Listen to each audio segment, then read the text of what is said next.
en Apocalipsis capítulo 2. Vamos a dar lectura nuevamente. Voy a leer el versículo 1. Y es muy interesante para seguir recordando. Ahora sí, pónganme el tiempo. Ahora sí. Es muy interesante cómo Apocalipsis se puede dividir en tres partes y lo tenemos en el versículo 19 del capítulo 1. ¿Se acuerdan? Acá está el bosquejo de Apocalipsis 1:19, que dice: escribe pues las cosas que has visto. Y eso es el capítulo 1. El capítulo 1 narra las cosas que Juan vio. Después dice, y las cosas que son. Las cosas que son comienzan en el capítulo 2 y el capítulo 3, que tienen que ver con los mensajes a las 7 iglesias de Asia. Y después dice el versículo 19, y las cosas que han de suceder después de estas. Y eso va a hablar del futuro, de todo lo que la iglesia debe saber, de lo que va a ocurrir en el futuro, desde el capítulo 4 hasta el capítulo 22. Ahí tenemos la división. ¿Qué es lo que hemos ido viendo en este primer capítulo 1? Hemos ido viendo la revelación de Jesucristo. Eso es lo que significa Apocalipsis. Hemos ido viendo características de este Dios que se revela, ¿sí?, a través de un mensajero al corazón de Juan, y fueron narrando características de nuestro Dios, que Él es el alfa y la omega, el principio y el fin, que Él es el que tiene la llave, Él es el que tiene la autoridad de la iglesia. Hay un mensaje muy, muy marcado hacia la iglesia. Y la semana pasada veíamos cómo fue que la iglesia de Éfeso llegó a ser iglesia, y leímos los 6 capítulos, obviamente versículos, y vimos algo que se fue marcando en los 6 capítulos, que es el amor que llegó a través de la salvación, a través del ministerio de la salvación en un corazón que cree en Dios, que produce en ese corazón una esclavitud hacia Dios para servirle, para adorarle. Y vemos un flujo aquí, tanto en el capítulo 1 como en los próximos capítulos, que tenemos que prestarle atención. Y el flujo es la autoridad de Dios. Dios marca que Él es la autoridad, que Él es el que manda, que Él es el que ordena, que Él es el que decreta las cosas que deben ser, que deben suceder, que deben pasar. Recordemos que Juan estaba preso en la isla de Patmos. Así que bueno, vamos a meternos en el capítulo 2. Yo le titulé al mensaje de hoy, el título en todos los capítulos, o casi todos, es Éfeso dejó su primer amor, o el mensaje de la iglesia de Éfeso. Sin embargo, yo le coloqué aquí como título, el gobierno de Dios a su iglesia. Gobierno de Dios a su iglesia.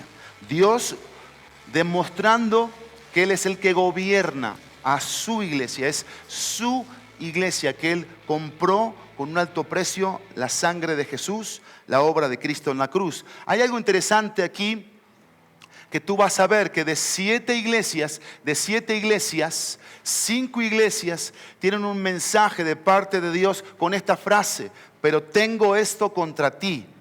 5 veces lo vas a leer: tengo esto contra ti, tengo esto contra ti, tengo esto contra ti. 5 veces. Y a 2 de las iglesias simplemente Dios las va a exaltar y no tiene nada que decirles a ellas. Esto llama la atención, porque de 12 espías, solo 2 confiaron en Dios, Josué y Caleb. De una multitud de seguidores, en las multitudes que seguían a Jesús, solo 11 de 12, porque recuerden que Judas traicionó y negó y entregó a Cristo, fueron los que decidieron confiar en Cristo y seguirle. Y aún esos 11 discípulos con muchas dudas, con mucha lucha en su corazón. Así que entonces en este pasaje y en estos pasajes de las iglesias de Asia Menor, aquí en Apocalipsis capítulo 2 y capítulo 3, vamos a ver esto marcado, la autoridad, el gobierno de Dios.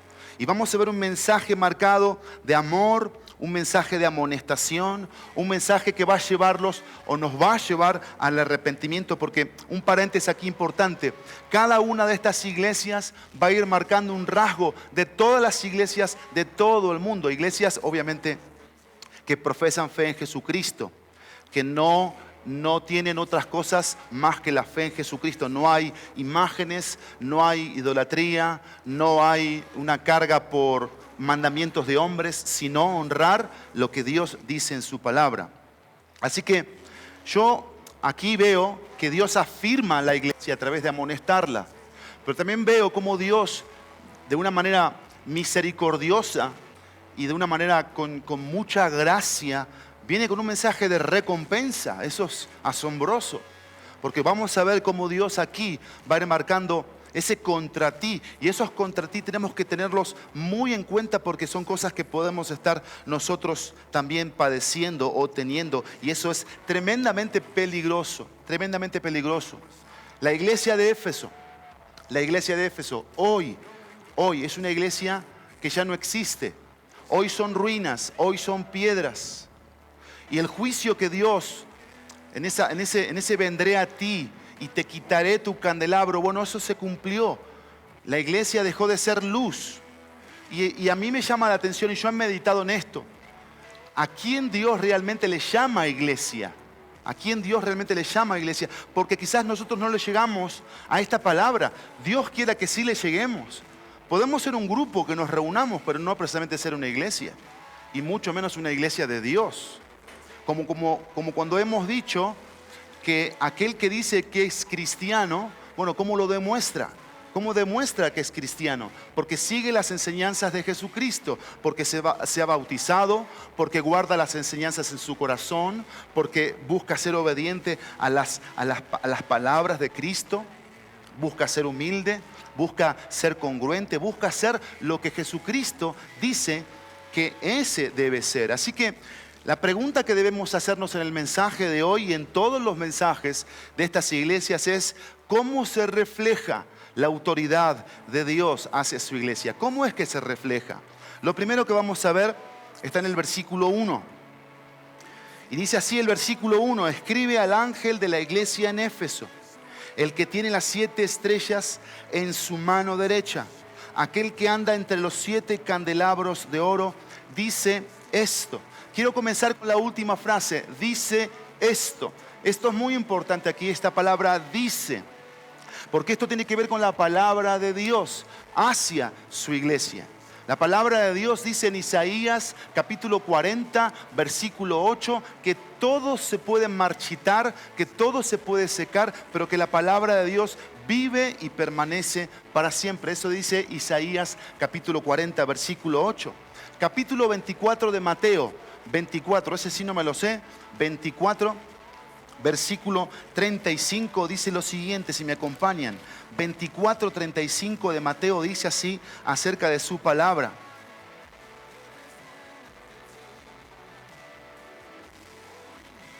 Dice Mateo 24, 35, en verdad les digo que no pasará esta generación hasta que todo suceda. ¿Sí? Versículo 35, el cielo y la tierra pasarán, pero mis palabras no pasarán. ¿Qué significa esto aquí? Que la palabra de Dios permanece, porque es la palabra de Dios. Mis palabras, tus palabras pueden estar en tela de juicio hoy. ¿Sí? Yo puedo decir muchas cosas, tú puedes decir muchas cosas, pero no precisamente sean la verdad y que permanezcan. A veces hemos hecho promesas que no las hemos cumplido, pero las palabras de Dios son sostenidas por el Dios que las dice, y Dios es fiel a lo que Él dice en su palabra. Mateo capítulo 13, es muy importante esto aquí mencionarlo. En Mateo 13, que es un capítulo clave en el libro de Mateo, tenemos parábolas, bastantes parábolas, pero una que es una de las más resaltantes es la parábola del sembrador. Llegamos al versículo 18 y Jesús va a explicar acerca de la parábola. Vean lo que dice el versículo 18.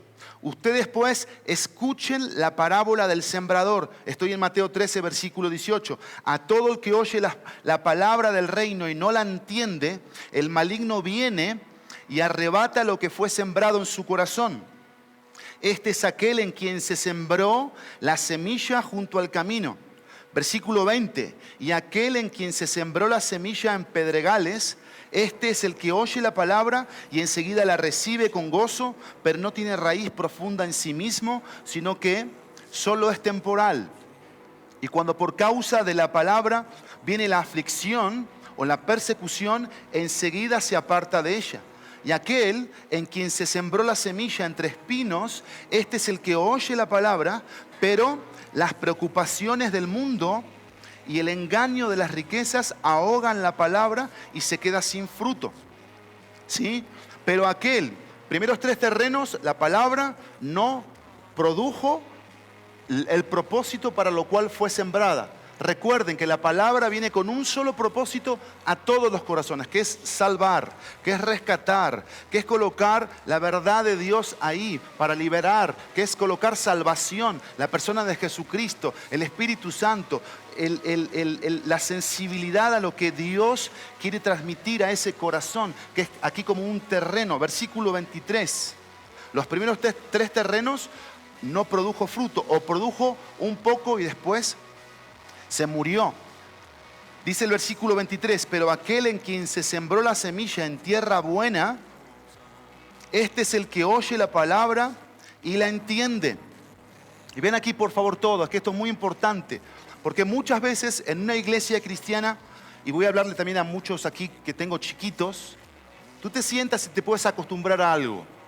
Ahora al estar aquí en la iglesia, ¿a qué te puedes acostumbrar? A sentarte, leer la Biblia y que te la expliquen. Bueno, tú tienes un desafío, Rebequita. Igual León, todos aquí, adolescentes, jóvenes, como los adultos, claro está. ¿Cuál es el desafío que tienen? Interactuar con la palabra de Dios. Tú tienes que preguntarte ahora mismo, ¿qué me quieres decir Dios a mí en este pasaje? Tú tienes una responsabilidad, porque estás leyendo aquí. ¿Y cuál es tu responsabilidad? Según lo que dice el texto, entender el mensaje de Dios. Te aseguro algo, Leoncito. Te aseguro algo, Estefano. Te aseguro algo, Nathan. Te aseguro algo, Jimena. Te aseguro algo, Luciana. Les aseguro algo a todos aquí, que si nosotros entendemos a Dios, claro está que nos vamos a entender entre nosotros mismos.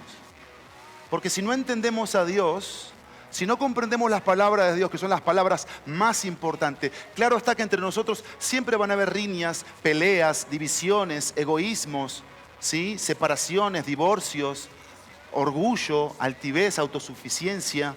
Y eso evidentemente va marcando un aspecto importante del gobierno de Dios. ¿Cómo te gobierna Dios? Pregúntate, ¿cómo es que Dios te gobierna? A través de su palabra. Y la palabra está aquí. Pero esto pueden ser hojas con letras colocadas como de manera de imprenta y nada más. Y no tener vida, sentido para nosotros, dirección, confrontación, convicción. Yo las puedo leer y leer y leer y leer y no pasar absolutamente nada. Y esto nos tiene que llamar la atención porque Dios gobierna a través de su palabra. ¿Y cómo termina el versículo 23? Este que oye la palabra y la palabra produce fruto, el fruto es entenderla, recibirla, ¿sí? Dice el texto, este sí da fruto y produce fruto. O sea que no solamente da fruto para él, sino para los demás. Eso es precioso, porque para eso se envía la palabra. No es únicamente para mí, sí es para mí, pero también es para que la palabra produzca a través de mí. Y eso es el candelabro. El candelabro era algo que producía luz, en este caso, testimonio. Para eso era el candelabro, para eso es la palabra de Dios. Y por eso Él gobierna a través de su palabra. Si nosotros no le prestamos atención en esta mañana, o ayer, o mañana, o en una semana, vamos a perdernos. Claro que sí, porque sin la palabra estamos perdidos. Una iglesia se pierde, se muere, desaparece, deja de existir. Una familia igual, un matrimonio igual. Tu futuro puede perderse si no te dejas gobernar por Dios y sus palabras. Y dice, ¿produce cuánto? A 100, a 60 y otro a 30 por uno. Volvamos a Apocalipsis. Es hermoso esta analogía del fruto, de la semilla, del sembrador, que es Jesucristo, que es el mensajero principal siempre para todos nosotros. La palabra de Dios, que es hermosa porque penetra, porque nos dice nuestras verdades, porque se nos pone como un espejo y nos va narrando lo que realmente somos y lo que tenemos que ser en función de la palabra. Así que la pregunta que nos dijimos es ¿cómo se refleja el gobierno de Dios? Lo primero es a través de sus palabras y acciones. Dios gobierna, o Dios refleja su gobierno a través de sus palabras y de sus acciones. Vean aquí, por favor, en el versículo 1 que dice, escribe. Escribe.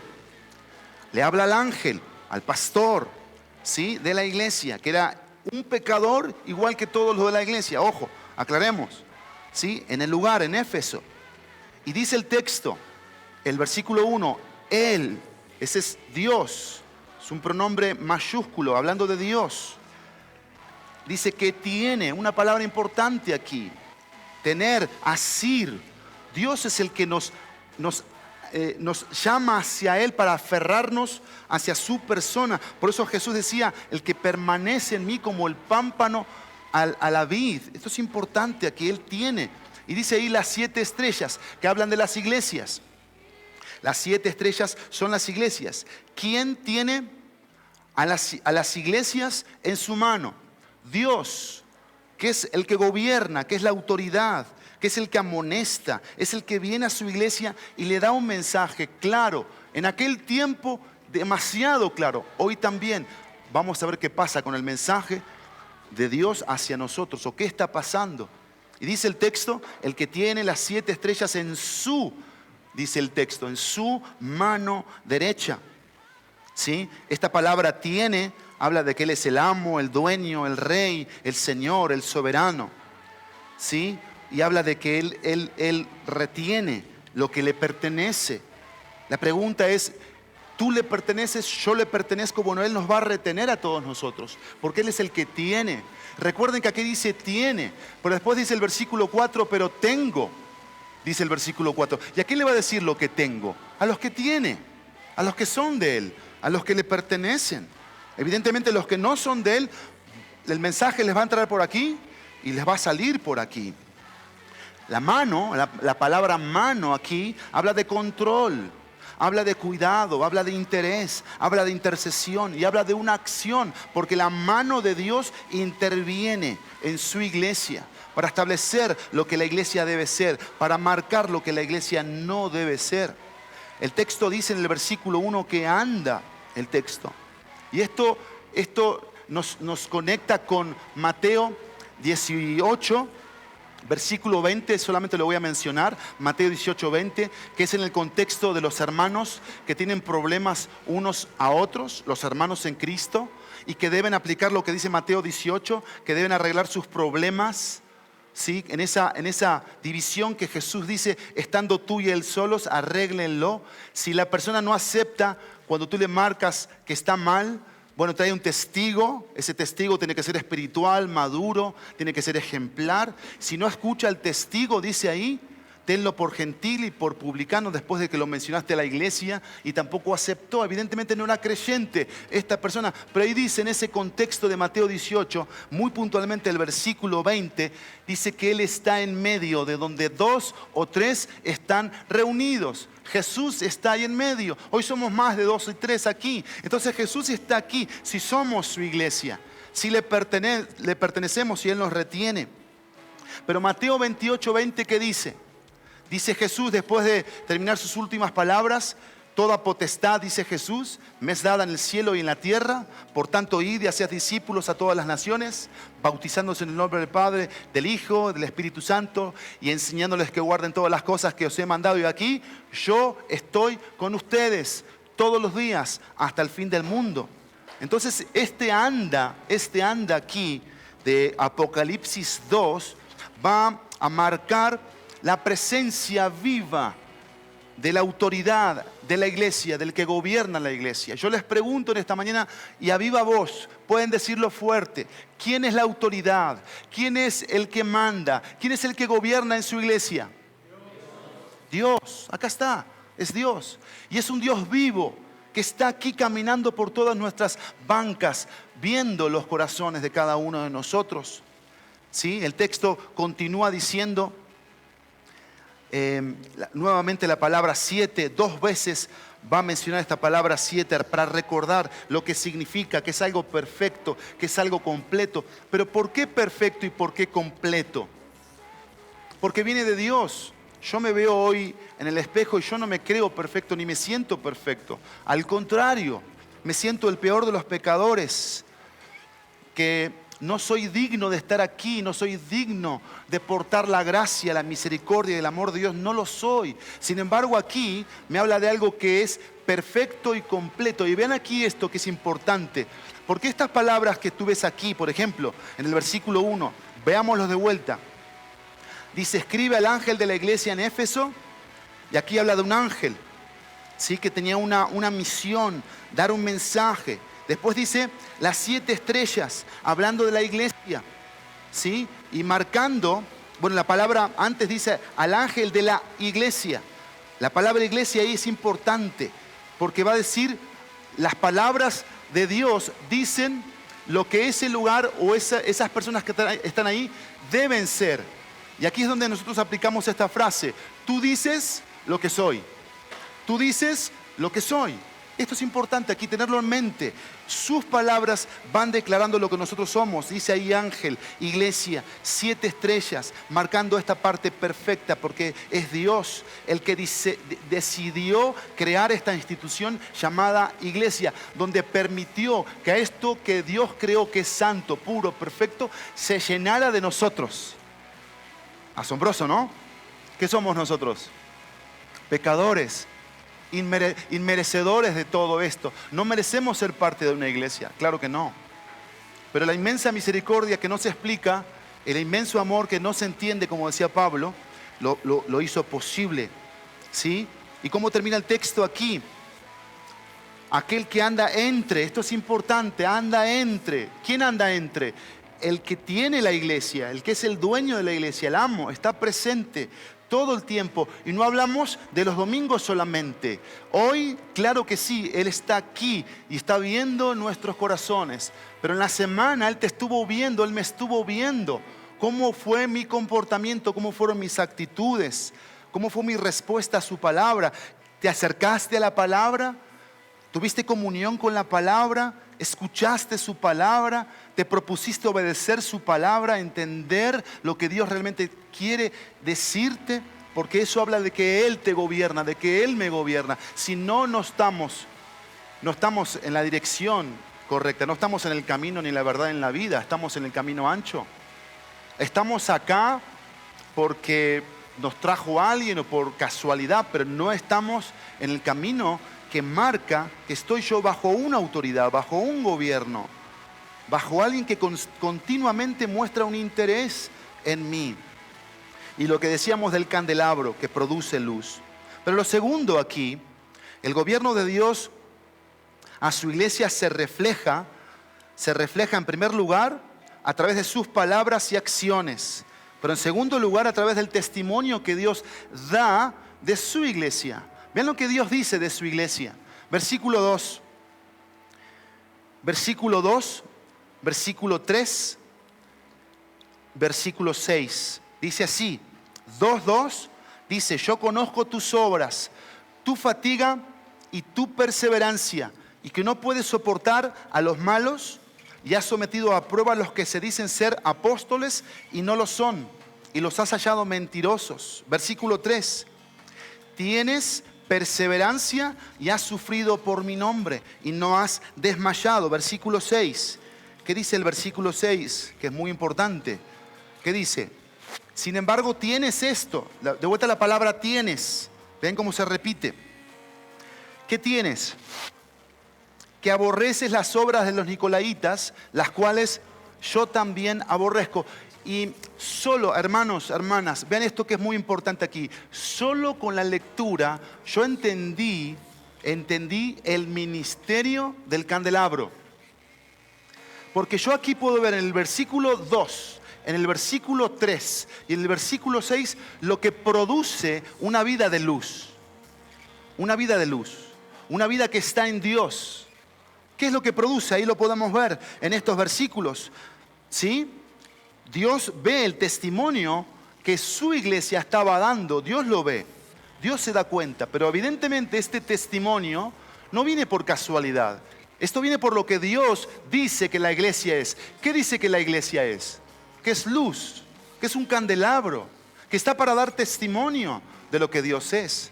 Pero acá hay algo muy interesante que tenemos que prestar atención. Yo lo voy a mencionar aquí por cuestión de tiempo, porque quiero abordar mucho lo que son los versículos 4 y 5. Veamos aquí algunos puntos del versículo 2, 3 y 6. Número 1, dijimos que Dios muestra su gobierno a la iglesia a través del testimonio que Dios da de su iglesia.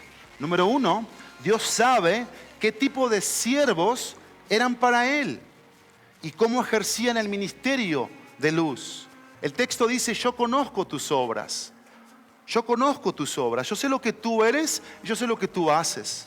Y eso nos puede poner aquí en dos vertientes, en dos caminos. En la vertiente de que estamos siendo siervos, de que estamos siendo luz, de que estamos obrando por la obra de Dios en nuestros corazones, hacia su obra, ¿sí? Primero en nosotros y después hacia afuera. O, en segundo lugar, que nosotros estamos siendo personas que no hemos entendido la dinámica de ser siervos, de servir a Dios, de involucrarnos en las cosas de Dios. Pero recuerden que primero no nos involucramos más que en lo que Dios quiere obrar en nosotros. Esa es la primera decisión que todo creyente genuino debe tomar. Dios, involúcrate en mi vida. Dios, ven a mi vida y obra, por favor. Cámbiame, transfórmame, renuévame. Hazme lo que tú quieras que yo sea: luz, sal, amor, paz, perdón, benignidad, bondad, fe, mansedumbre, templanza. Haz esta obra. ¿Qué veía Dios aquí? Una iglesia que estaba activa, una iglesia que sabía sufrir por la causa de Cristo, una iglesia que estaba siendo perseguida, una iglesia que estaba pagando un alto precio por haber creído en Jesucristo como su Salvador. Él conoce tus obras, Él conoce tus obras. No estamos hablando de obras para ser salvo. Estamos hablando de obras porque somos salvos. ¿Y qué deberíamos preguntarnos? ¿Quién debe hacer obras aquí? ¿Quiénes son los que hacen las obras aquí? Versículo 1. Si las palabras y las acciones de Dios obran en su iglesia, ¿qué va a hacer su iglesia? Lo que Él dice que es. Simple. Entonces no es que tenemos que acarrear a la gente para que sirva. No es que tenemos que forzarlos a que vayan y prediquen el Evangelio, que ganen almas. Y acá vamos a ver hoy, simplemente con la lectura, por qué muchos creyentes no predican el Evangelio. Por qué muchos creyentes no consideran la gran comisión como la gran comisión para sus vidas, como la misión de Dios para su vida. Si consideran la gran comisión como la gran omisión, omiten el mandato de Dios de ser luz, de dar testimonio, de pagar un precio, de sufrir, de sacrificarse, de perder la perspectiva de este mundo en relación al tiempo, en relación a los dones espirituales, a los tesoros que Dios ha colocado en nosotros para producir, para reproducir. Yo te pregunto en esta hora, ¿en quién te estás reproduciendo a través del Evangelio de Jesucristo? ¿A quién has ganado últimamente para Cristo? ¿A quién le has compartido de tu fe? ¿A quién le estás dando testimonio consciente, real, de que tienes un Cristo vivo en ti? Lo segundo, en este punto que estamos viendo, Dios reproducía en ellos la convicción por lo verdadero. Esto es extremadamente importante aquí, porque dice el texto dice el versículo 2, después de que menciona esas obras que eran fatiga, perseverancia, ¿sí? Dice el texto, y que no puedes soportar a los malos. ¿Y cómo era que no soportaban a los malos? Bueno, dice el texto que sometiendo a prueba a los que se dicen ser apóstoles y no lo son, y los ha hallado mentirosos. Dios colocó una verdad en el corazón de la iglesia de Éfeso que se reproducía en creyentes que estaban seguros de la verdad. Si les presentaban algo falso, ellos lo identificaban. Ellos sabían que era falso, una enseñanza falsa, un apóstol falso, un maestro falso. ¿Por qué? Porque la verdad estaba en ellos. Conocían la verdad. ¿Por qué? Porque conectamos con el versículo 1. Las palabras gobernaban su vida. Las palabras gobernaban su vida. Acá tengo agüita, pero igual te la recibo porque dice que si le das un vaso de agua a alguien, vas a recibir una recompensa. ¿Se dan cuenta aquí, familia, que cómo se conecta todo al gobierno de Dios para con su iglesia? Ellos no producían lo que no habían recibido. Ellos no eran lo que Dios no había dicho que son. La verdad en ellos, para detectar a un falso maestro, a un apóstata, a un mentiroso, era porque la verdad de Dios estaba operando en sus corazones. ¿Y cómo tú te das cuenta allá afuera que puedes estar cayendo en amar las cosas de este mundo, la vanidad, el materialismo? ¿Cómo te das cuenta? Con la verdad operando en ti.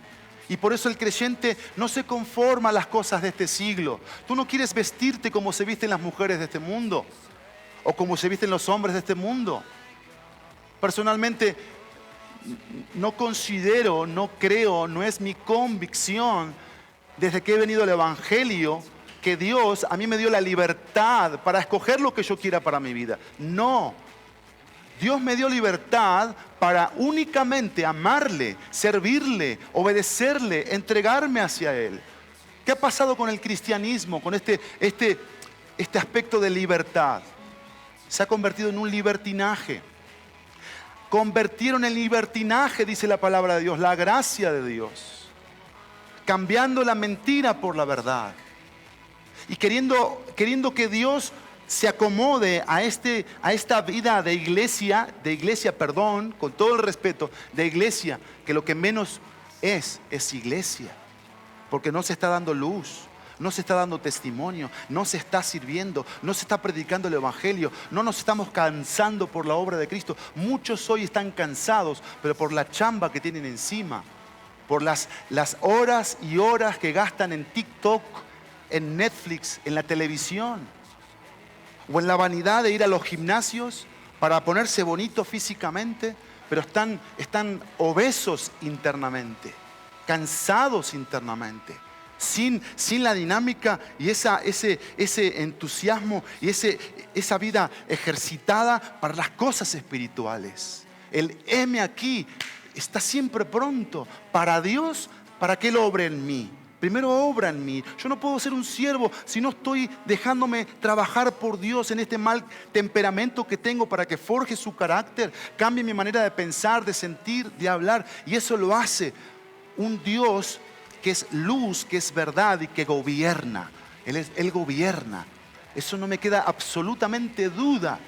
La pregunta es, ¿Él gobierna a esta iglesia? ¿Él gobierna a estos seres que están aquí sentados esta mañana, que nos decimos ser creyentes? ¿Nos está gobernando?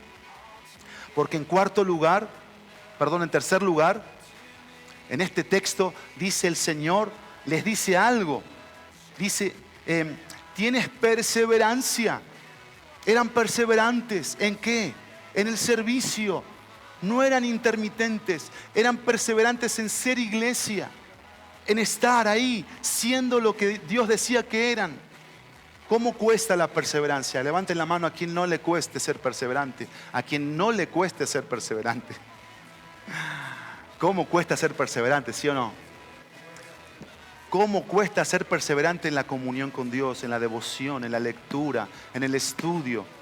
¿Cuántos aquí tienen la meta de ser santos como Dios es santo? ¿Cuántos tienen aquí la meta de odiar lo que Dios odia, de aborrecer lo que Dios aborrece? ¿Cuántos aquí tienen la meta de amar lo que Dios ama?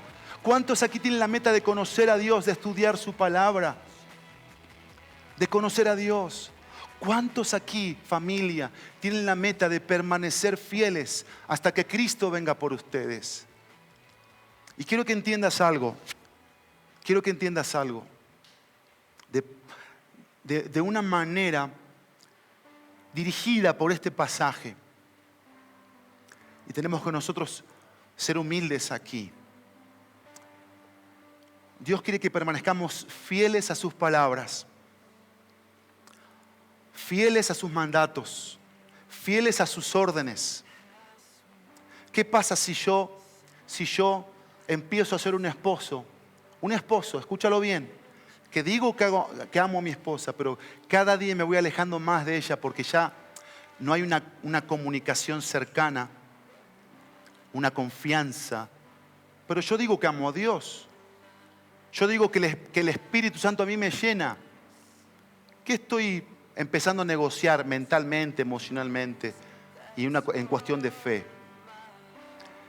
Que soy religioso, que hay una religiosidad en mi vida, que puede ser que no sea salvo, que no tenga Cristo en mi corazón. Porque el creyente, el Hijo de Dios, en el primero que ve lo mal que está, no es en el que está enfrente, sino en el que está frente al espejo y se ve y se da cuenta lo mal que está, lo egoísta que puede ser, lo orgulloso, lo vanidoso, lo avaricioso, lo codicioso, lo pecaminoso. Pero aquí vemos una iglesia, escúchenlo bien, por lo que viene. Dice el texto, has sufrido, has sido perseverante. Y la perseverancia, escúchalo, porque está en el contexto aquí, está en el contexto de ser iglesia. Ser iglesia. ¿Qué significa ser iglesia?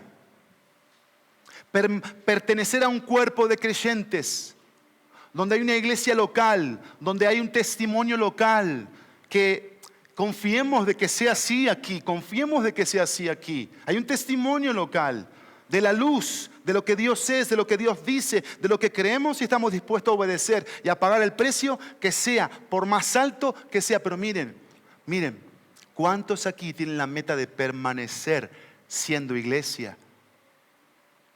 ¿Cuántos aquí luchan por congregarse los domingos? Y donde por ahí sigue existiendo en tu cabecita, en tu corazón, mejor me quedo en casa y me conecto a verlo por internet. Y algunos por semanas se desconectan de lo presencial, de estar los domingos aquí. Y no lo ven como un principio bíblico, lo ven como un mandato del pastor. Error. ¿Cómo vamos a ser iglesia si no sabemos ser cuerpo, funcionar como cuerpo? Estar aquí, amado, amada, es un ejercicio dominical y hoy lo vamos a hacer aquí juntos, un ejercicio juntos. Continuemos. ¿Cómo dice el versículo? ¿O cómo termina? Perdón, estoy en el versículo 3. Por 40 años habían sido fieles a Dios y a la responsabilidad del testimonio del Hijo. Habían entendido que ser creyente en Cristo implicaba pagar un precio. ¿Se acuerdan lo que pasaba con los creyentes? Su vida estaba en juego en esos tiempos. Literalmente su vida estaba en juego. 40 años, la iglesia de Éfeso, fieles a la responsabilidad de dar testimonio del Hijo, porque el Hijo les había dado testimonio a ellos. Y dice el texto 3, has sufrido por mi nombre. Qué precioso es esto. Qué meta tan alta para un hijo de Dios. ¿Cuántos tienen la meta? ¿Cuántos tenemos la meta de sufrir por su nombre? ¿Cuántos hoy estarían dispuestos a decirle a Dios, renuncio a todo por servirte y por seguirte? ¿Cuántos? ¿Cuántos estamos dispuestos a dejar nuestras carreras, a dejar la vida cómoda que podemos llegar a tener para decir, Dios mío, ya tengo las maletas listas para que me lleves a donde tú quieras? No emocionalmente, sino por la voluntad de Dios. Ahora, quiero decirte algo, y ya lo hemos estudiado varias veces esto. ¿A quién usa Dios? ¿A quién usa Dios? A ver, quiero preguntar. ¿A quién?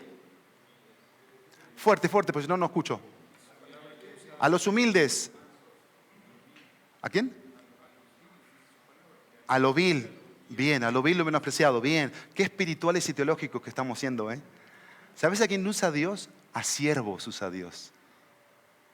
¿Cómo te va a ocupar? ¿O cómo me va a ocupar si soy un vago? Soy un vago. No estoy sirviendo a Dios. El servicio a Dios no es mi meta, no es mi prioridad. Yo estoy involucrado en muchas cosas. Aparte, sirvo en algo de la iglesia. Puede ser un instrumento, limpiar, barrer, ir un día a un lugar, etc. Pero después en la semana yo me desconecto de todo, porque ya estoy en mi mundo, en las cosas en las que yo creo que tengo que estar. Pero no precisamente esa es la voluntad de Dios. No precisamente es lo que Dios hizo por ti al mandar a su Hijo, para que tú te acomodes en la semana en lo que tú quieras, en lo que a ti te gusta, se te antoja. ¿Saben cómo ven muchos el ministerio? Como un escapismo, como un tema de de hacer otras cosas, sino estar. El otro día que fuimos a comer con Omar, él me decía que ora mucho por los pastores. Yo fui misionero, yo sé lo que es ser misionero, estar en diferentes iglesias, predicar por todos lados. Y digamos que eres el amado al ser el misionero, porque tú llegas, predicas bonito y después te vas. Pero el pastor es el que se queda toda la semana, todos los domingos. Y obviamente esperemos que el pastor que esté en esa iglesia sea un pastor no asalariado. O sea, hablando no tanto por el salario, sino que no esté ahí por el dinero, por lo material, por el poder, sino porque ha entendido que tiene que ser un siervo, que se ensucia las manos, que sabe agarrar una escoba y barrer, trapear, sabe ir a los lugares, se involucra con las personas. ¿Y qué nos ha dicho Dios? Miren, retomemos aquí, esto familia, tenemos que sincerarnos con Dios y su palabra en esta mañana. ¿Cuántos tenemos hoy la disposición de ser siervos y siervas de Dios, de servir al Señor? Ellos llegaron a aborrecer lo que Dios aborrece. Dice que aborrecían las obras de los nicolaítas, las cuales Dios también aborrece. ¿Sí? Dios los santificaba enseñándoles a aborrecer lo que Él aborrece. Pero ¿te das cuenta que era Dios? Que no eran ellos, era Dios. Tercer lugar, ¿cómo es que Dios refleja su gobierno? Número 1, a través de sus palabras y acciones. 2, a través del testimonio que Dios da a su iglesia. 3, a través de confrontar con pureza lo que no refleja su amor. Veamos lo que dice aquí la palabra de Dios. Pero tengo contra ti, que eres avaro. ¿Dice eso? No. ¿Que eres egoísta? ¿Dice eso? No. ¿Que eres materialista? ¿Dice eso? No. ¿Que eres promiscuo? ¿Dice eso? No. ¿Que eres infiel? ¿Dice eso? No. ¿Que eres irresponsable? ¿Dice eso? ¿Que eres necio? ¿Dice eso? No. ¿Qué dice el texto? Vean lo que dice el texto. Pero tengo contra ti que has dejado tu primer amor. Recuerda por tanto de dónde has caído y arrepiéntete. Y haz las obras que hiciste al principio, si no vendré a ti y quitaré tu candelabro de su lugar si no te arrepientes. Y esto es extremadamente importante que lo entendamos como iglesia. La iglesia de Éfeso perdió el primer amor. Y cuando una iglesia pierde el primer amor o pierde el amor, pierde el derecho de ser luz. Así de sencillo, familia. Es muy interesante que una iglesia fundamentada doctrinalmente, sanamente en la doctrina, con sanos maestros, apóstol Pablo, Timoteo, Tito, el apóstol Juan, que habían dado doctrina sana, dejó, dice el texto, perdió. Has dejado tu primer amor, una prioridad, algo que tiene que ir primero, tiene que ser lo más importante. Dejaron de amar a Dios. ¿Qué es Dios? Dios es amor. Jeremías 2:2 dice que el pueblo de Israel había dejado de ser la novia que fue al principio con Dios, como esa novia que está embobada con su novio y que no le pierde la vista y que está ahí todo el tiempo mirándole. El pueblo de Israel había dejado ese primer amor y lo vemos ahí denunciado en Jeremías 2:2. Pero la pregunta aquí, ¿por qué una iglesia deja el primer amor? ¿Por qué un creyente deja el primer amor? Deja de amar a Dios. Miren, familia, ¿quieren una traducción más simple, más sencilla para entender esta frase? Dejaron a Dios. Punto. Porque puede sonar hasta romántico aquí, dejar el primer amor. No, dejar el primer amor significa dejar a Dios o perder a Dios. Eso es tremendo, tremendo. Vean lo que dice por favor Mateo 24:12. 24:12.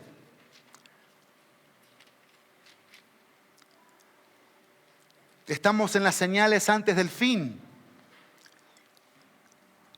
Estoy en Mateo capítulo 24, versículo 12. Vean por qué, la razón que podemos dejar el primer amor. ¿Qué dice? Y debido al aumento de la iniquidad, el amor de muchos se enfriará. Va de vuelta. Leámoslo juntos en voz alta, fuerte. ¿Qué dice? Y debido al aumento de ¿qué? De la iniquidad, de la maldad, de lo pecaminoso, de la irreverencia, de la insensibilidad, de escuchar un mensaje y que ese mensaje no produzca un cambio genuino en mí. Dice el texto. ¿Qué dice? El amor de muchos se enfriará. ¿Se acuerdan que el domingo pasado yo hice algunas preguntas? Una pregunta que hice fue, ¿amamos a Dios? Y la respuesta, ¿cuál fue? Sí, amamos a Dios. Bueno, el texto aquí dice que la iglesia de Éfeso dejó de amar a Dios. ¿Por qué dejó de amar a Dios? Porque dejó de amar lo que Dios ama. ¿Qué es lo que Dios ama? Dios ama lo que Él dice, porque lo que Él dice es importante. Cuando yo dejo de amar la palabra de Dios, dejo de amar al Dios de la palabra. Yo puedo decir, Dios te amo, y estar en contra de lo que la Biblia dice. ¿Eso está bien? ¿Eso es correcto? Por supuesto que no. ¿Sí? ¿Qué pasó con esta iglesia? Se fue enfriando, se fue alejando de Dios y de su amor. Digamos que la pureza estaba, pero no estaba la pasión por Dios. Y la pasión por Dios va por encima, porque dice Primera de Juan capítulo 3, aquí cerquita de Apocalipsis. Primera de Juan capítulo 3. ¿Qué dice? Mirad o miren cuán gran amor nos ha otorgado el Padre para que seamos llamados hijos de Dios. ¿Qué es lo primero? El amor de Dios. Y lo que Él dice que somos por su amor, para que seamos llamados ¿qué? Hijos de Dios. Este es el título que Dios dice, que Dios pone en aquel que recibe su amor. Dice el versículo 1, lo voy a volver a leer. Miren cuán gran amor nos ha otorgado el Padre, que seamos llamados hijos de Dios. Y eso somos, dice el texto. Por esto el mundo no nos conoce, porque no le conoció a Él. Versículo 2. Amados, ahora somos hijos de Dios. Nuevamente, somos hijos de Dios y aún no se ha manifestado lo que habremos de ser. Es decir, cuando estemos con Dios en su presencia. Todavía eso no está presente, todavía seguimos aquí. Pero ¿cómo sigue el texto? Pero sabemos que cuando Cristo se manifieste seremos semejantes a Él, a Cristo, porque lo veremos como Él es. ¿Quién va a ver a Cristo? El que ha experimentado el amor de Cristo en su vida. El amor de Cristo lo lleva a ver sus palabras, a creerlas, a obedecerlas, a acatarlas, a llevarlas a la práctica, a vivir esas palabras, siendo transformado de gloria en gloria. Pero ¿qué dice el versículo 3? Y todo el que tiene esta esperanza puesta en Él, se purifica así como Él es puro. ¿Ves dónde está la pureza en el orden de Dios? ¿Qué está primero? El amor de Dios. ¿Qué le sigue? La pureza. Claro que sí. En medio del amor y la pureza, ¿qué está?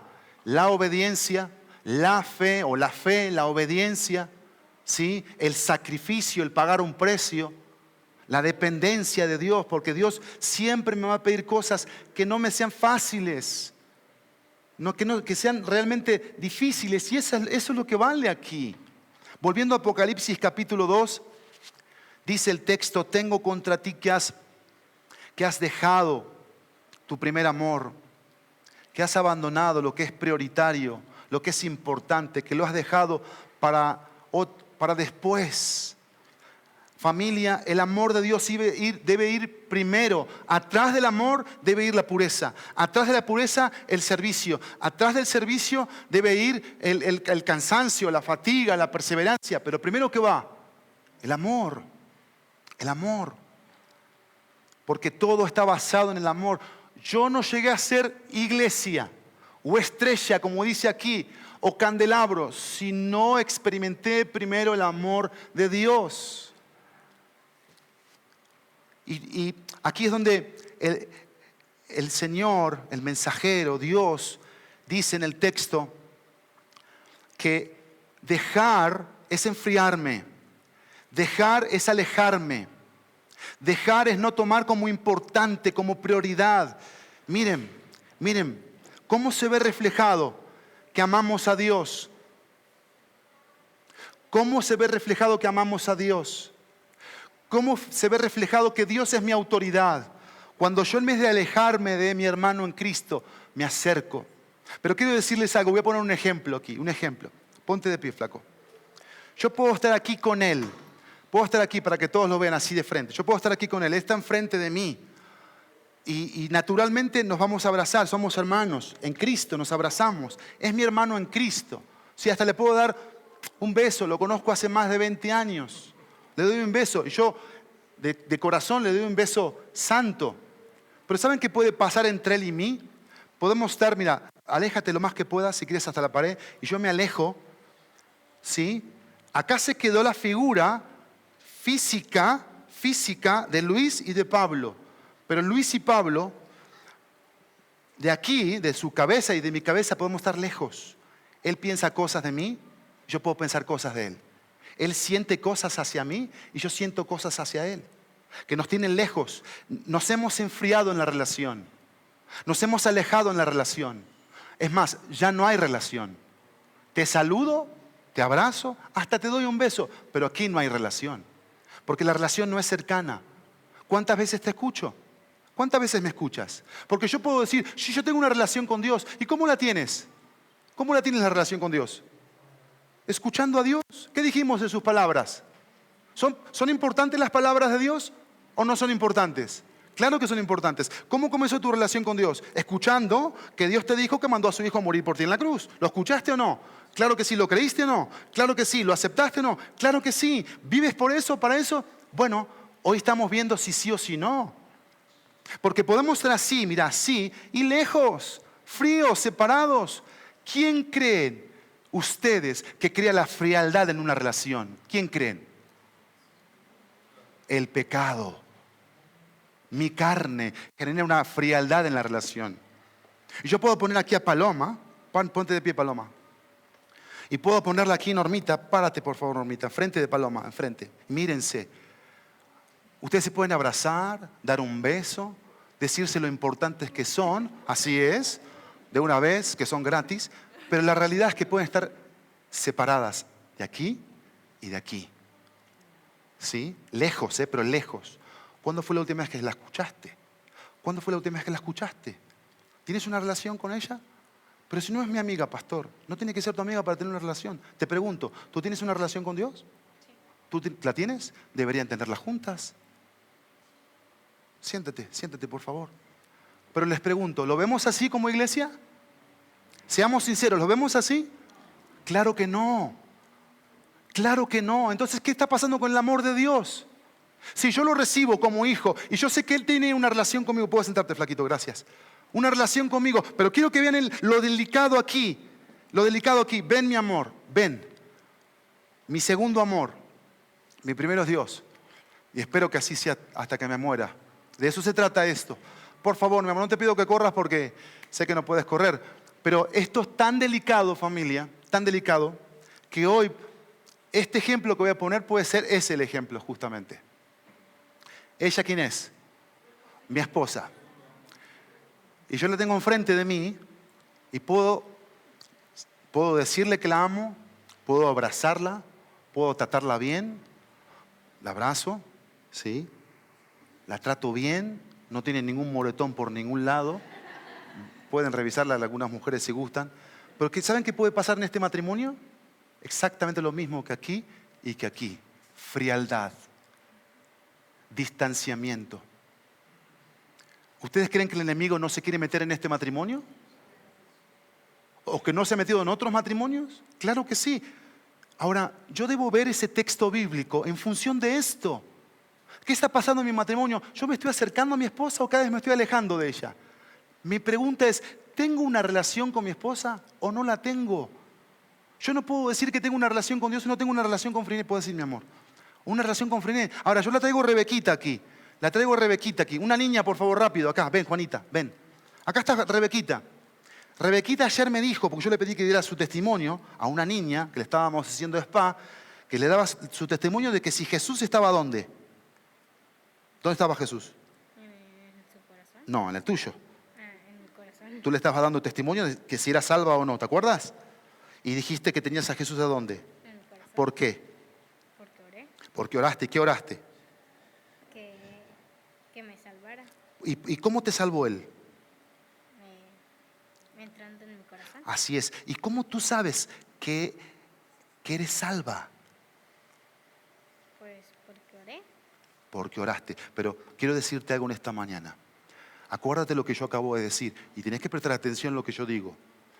Tú eres salva por el amor de Dios, porque Dios te demostró su amor. ¿Cómo te lo demostró? Como a Juanita. ¿Cómo te demostró su amor? ¿A quién? Yendo a la cruz. Así es. ¿Y qué pasó en esa cruz, Rebequita? Murió. Murió por ti. ¿Fue fácil? No. Sufrió. ¿Pero por qué sufrió? Por amor. Y tú debes experimentar el amor de Dios. Si tú no lo experimentas, ella va a demandar de ti, ¿sabes qué es? Amor. Y si yo les digo ahora, abrácense. Un poquito más sincero, a ver. Ok. No me convencieron, ¿eh? No me convencieron. A ver, dile algo bonito. Algo bonito. A ver, yo le voy a decir, qué linda estás hoy, me encantó tu gorra. ¿Sí? Y yo te digo algo bonito, te quedan preciosos esos lentes. Te haces ver muy interesante, me encantan esas pecas.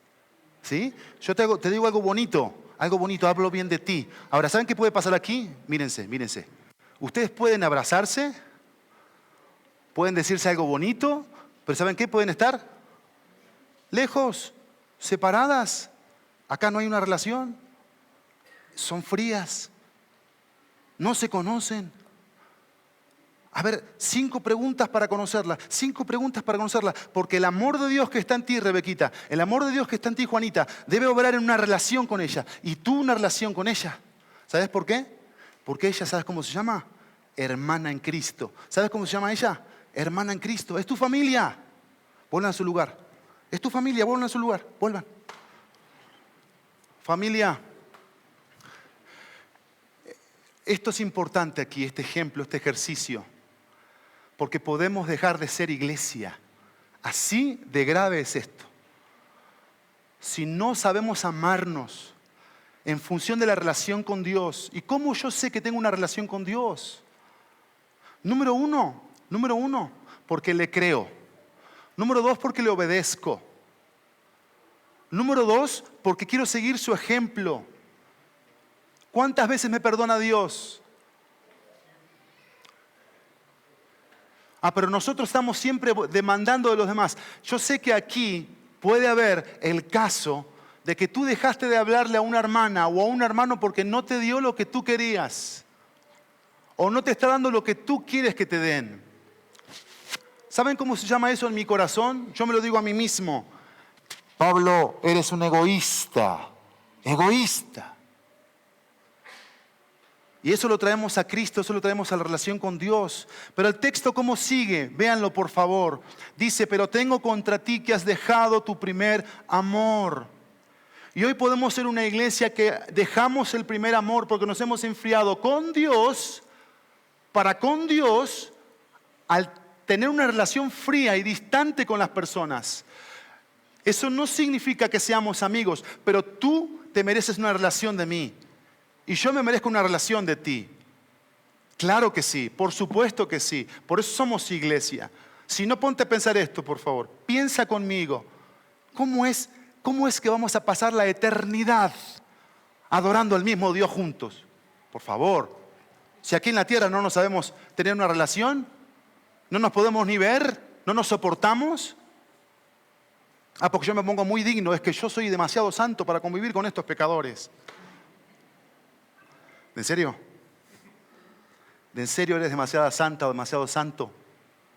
No lo somos. Pero miren qué precioso lo que dice el versículo 5. Recuerda, por tanto, de dónde has caído. Porque recordar es volver al primer amor. Eso es recordar, volver al primer amor. Solo piensa cómo fueron tus primeros días de creyente. Cómo fue ese momento cuando descubriste el amor de Dios, la gracia, la misericordia, el perdón y dijiste, wow, ¿de cuánto me había perdido al conocer tu amor? Recuerdo, dice el texto, de dónde has caído. Y así como decíamos en un momento que el orgullo se alimenta de cualquier cosa y siempre está presente, así debo ver el amor de Dios todo el tiempo y estar en dependencia de Él y mantenerme firme en Él y no caer de ese amor, de dejarlo, de separarme, de volverme orgulloso, autosuficiente, desobediente, reclamador, quejumbroso. No. Todo lo contrario. Todo lo contrario. Arrepiéntete, dice el texto. Recuerda, por tanto, dónde has caído y dice arrepiéntete. Y haz las obras que hiciste al principio. Las obras que veíamos en el versículo 2, en el versículo 3, en el versículo 6. ¿Eran buenas obras? Yo quiero ser esa iglesia. Yo quiero ser esa iglesia que se fatigue, que se canse, que sea perseverante, que sepa diferenciar lo verdadero de lo falso, de la mentira, que aborrezca lo que Dios aborrece, pero, dice el texto, sin dejar de amar a Dios. Porque puedo caer en ser un legalista.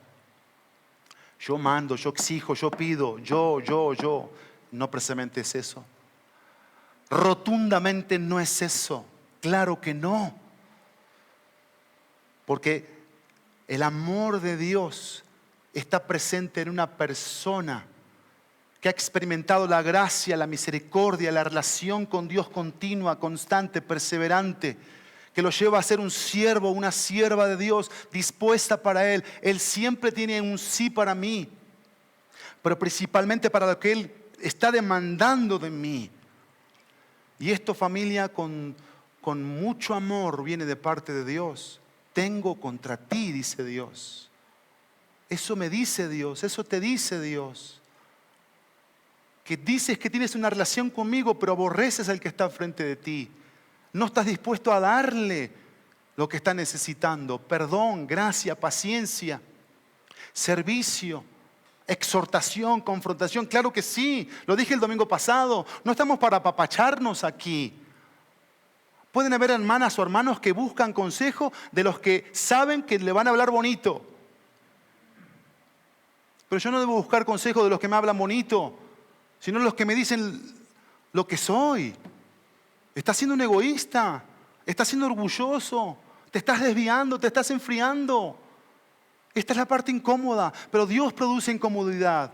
Para eso venimos aquí los domingos, para sentirnos incómodos de algo que no está bien, que Él lo ve como mal. Dice, pero tengo esto contra ti. Dime la última vez que te sentaste con alguien y le dijiste, mire, Dios dice que tiene esto contra ti.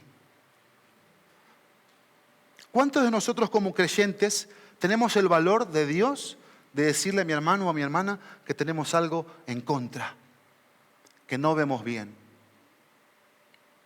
La disposición. Dice el texto, recuerda por tanto dónde has caído y arrepiéntete. La palabra arrepentimiento es cambio de actitud, cambio de actitud. Eso es lo que la iglesia tenía que hacer de Éfeso. Cambiar la actitud, volver al primer amor, a la pasión por Dios, a la obediencia, a la fe, a la entrega, pero al amor de Dios, a esa fuente que te da toda la gracia para perseverar, para ser paciente, para fatigarte por Dios, para servirle sacrificialmente, para sufrir por Él, basado en el amor. Si no, es heno, es hojarasca. En el juicio de Dios, eso no va a permanecer. Lo que permanece, dice 1 Corintios 13, ¿qué es? El amor. Fe, esperanza y amor. Pero el mayor de ellos, el amor. El amor. Arrepiéntete. Arrepiéntete. Y tenemos que hacer cosas, dice el texto. Tenemos que hacer cosas. Porque un creyente que se arrepiente tiene que tomar decisiones así. Porque Dios es así. Dijimos que el gobierno de Dios es por sus palabras y sus acciones. Así que vamos a terminar, familia. el texto termina diciendo, si no te arrepientes, termina las últimas frases, si no te arrepientes.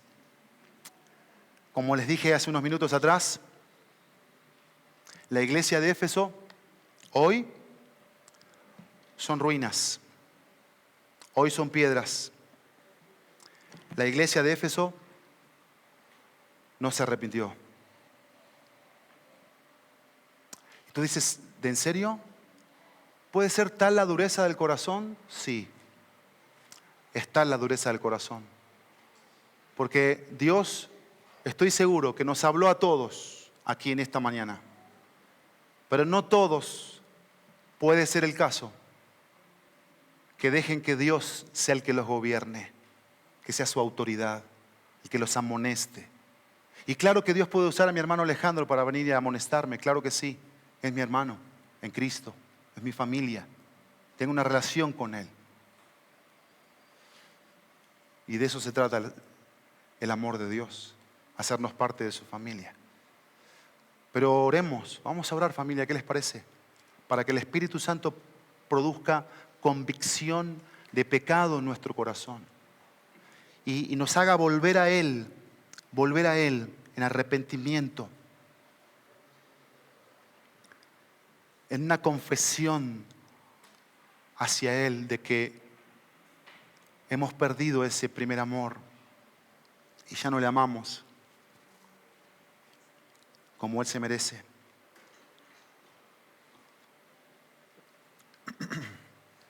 Recuerda que no podemos decir que amamos a Dios bajo nuestros propios conceptos o preceptos. No. Si decimos que amamos a Dios es bajo lo que Él dice que es amor. Y Él ha dicho que el amor demuestra obediencia, fe, confianza. El amor demuestra arrepentimiento genuino. El amor demuestra sacrificio, servicio. El amor demuestra pureza. Y yo sé que tenemos mucho que trabajar con este amor de Dios. Y eso es precioso hoy. Porque estás acá, estoy acá, porque Dios te ama, Dios me ama. Dios me ama, Dios te ama. Y vamos a contar con su amor para ese arrepentimiento, para ese cambio. Y vamos a contar con su amor para ese proceso de restauración, de volver al primer amor. Y de permanecer ahí firme en ese primer amor y nunca separarme de Él. Porque es lo que menos debemos perder como iglesia, como creyentes. Ese amor de Dios. Trabajemos por favor en casa esta semana en ver cuánto Dios nos ama, pero también en ver cuánto estamos amando a Dios, disponiéndonos a tener una relación con todos aquí. Una relación de amor, basada en el amor, donde no te voy a exigir nada, solamente quiero darte. Estoy dispuesto a darte, porque es el amor de Dios, que ama sin esperar recibir nada a cambio. Padre precioso, hermoso, fiel, aquí estamos como iglesia delante de ti, pidiéndote perdón si hemos dejado de amarte como lo más importante, como lo prioritario, si hemos dejado tu amor, te hemos dejado a ti. Perdónanos por favor, Dios. Vengo a ti, vengo en representación de esta congregación, Iglesia Bíblica Juriquilla, a buscar convicción de pecado por tu Espíritu Santo, a buscar un genuino arrepentimiento, un genuino cambio de actitud y entender qué significa ser iglesia. Porque así comenzaste, es un mensaje a la iglesia y a las iglesias. Por favor, trae tu verdad al corazón, tu verdad, que repose acá para que nos haga conectar todo con lo que tú quisiste decir a través de Juan. a estas iglesias. Hoy decidimos volver a ti y por siempre y para siempre. Hoy decidimos arrepentirnos y pedirte perdón y confesar porque hemos sido malos, hemos sido egoístas, hemos pensado solamente en nosotros mismos, hemos dejado de ver a las personas en función de lo que somos en ti y lo que tenemos en ti, en una relación preciosa contigo. No tengo ninguna objeción contigo, pero tengo un montón de objeciones enfrente de mí. Y Dios, perdóname por favor por eso. Ayúdanos por favor como iglesia a saber ser humildes, a caminar el amor tuyo, Dios, en esa permanencia que la iglesia de Éfeso tuvo. Ser iglesia hasta que tú vengas por nosotros, porque no vamos a hablar de que tu amor dura 40 años, 50 años, 100 años. Tu amor dura toda la vida. Toda la vida. Y eso significa que yo tengo que durar amándote por poner la palabra durar. Dios, perdón si está mal. Perdona mi torpeza. Pero toda la vida. Amándote, amando al que está enfrente de mí, al que está al lado de mí. Amándolo. Pero no con otra cosa que con tu amor. Obra, por favor, en este cuerpo de creyentes. En tu precioso y poderoso nombre, Jesús.